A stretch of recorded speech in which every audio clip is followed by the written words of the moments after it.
rodar bastante, já cansado do volante, parei no acostamento.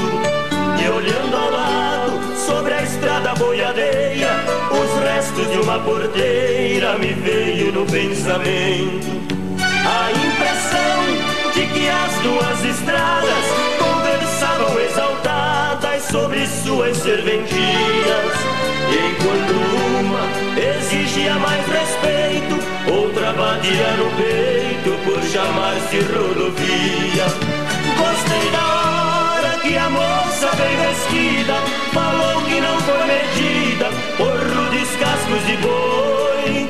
Eu que sou jovem, só gosto de coisas novas, não aceito como prova um tempo que já se foi.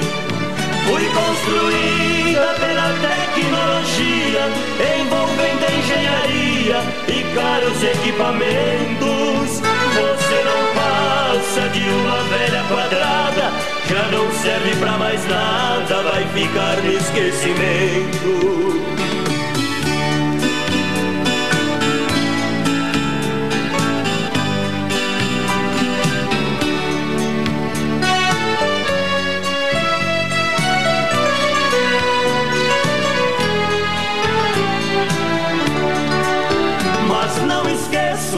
Resposta da velhinha, eu ainda sou rainha nas cantigas sertanejas. Levas o gado louco de sede e de medo pra morrer muito mais cedo, e a mim que ele deseja.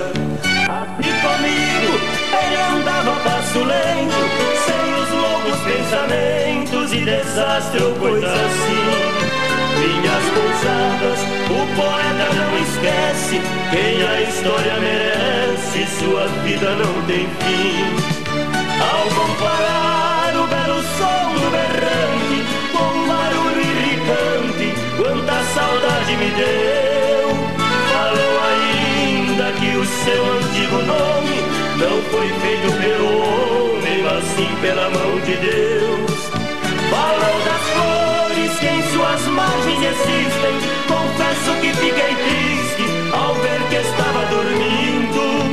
Quando num salto do sono fui acordando, apavorado pensando que estava dirigindo.